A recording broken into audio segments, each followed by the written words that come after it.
وہ بالکل قائل نہیں تھے کہ فنی لحاظ سے یہ سب ایسی ہی باتیں ہیں، لیکن پھر آپ دیکھیں گے کہ پہلا مجموعہ جزیرہ جو ہے اس میں نظمیں غزلوں کے مقابلے میں زیادہ ہیں، اور ان میں آزاد نظمیں بھی دوسری پابند نظموں کے مقابلے میں ہیں۔ وجہ یہ ہے کہ جب یہ اندازہ ہوا کہ جدید باتیں، جیسے ابھی فیصل عظیم نے کہا کہ جدید انداز سے آدمی سوچے، جس عہد میں رہتا ہے اس کو سوچے،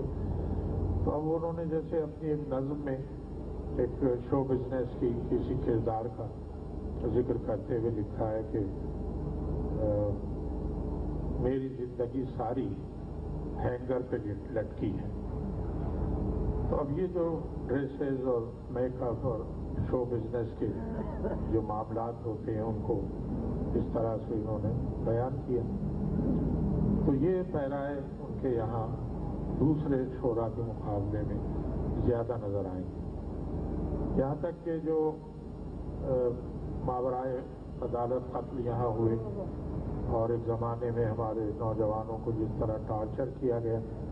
تو انہی کی قمیض اتار کر ان کے آنکھوں پہ باندھ دی جاتی تھی،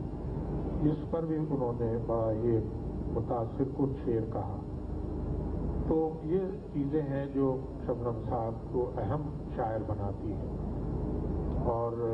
اسی طرح ابھی جو بہت کچھ ذکر ہوا، ان کی نثر کا ذکر ہوا، ان کی مثنوی کا ذکر ہوا، غزل میں انہوں نے جو اشعار کہے ہیں وہ مجھے بھی بہت پسند ہے ان کا۔ ابھی شاعرہ غلام نبی نے بھی اپنے انٹرویو کا آغاز بھی اسی سے کیا کہ ایک آپ کے بارش ایک ساتھی دے گئی، ایک چہرہ پکڑا گیا دیوار پر، یا یہ کہ انہوں نے جو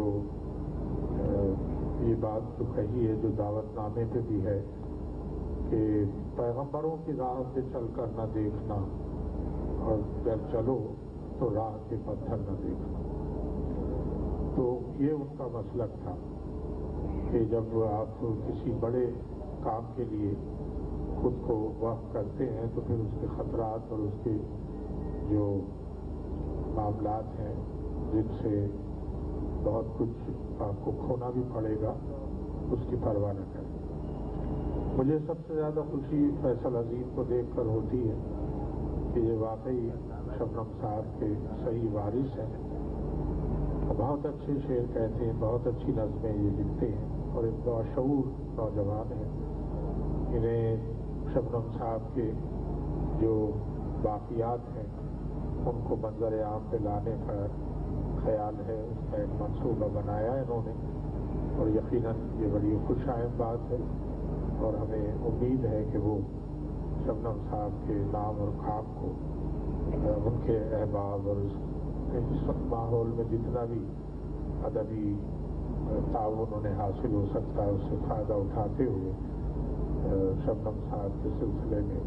کام کرتے رہیں گے۔ مجھ سے بہت سی باتیں ہیں، لیکن میں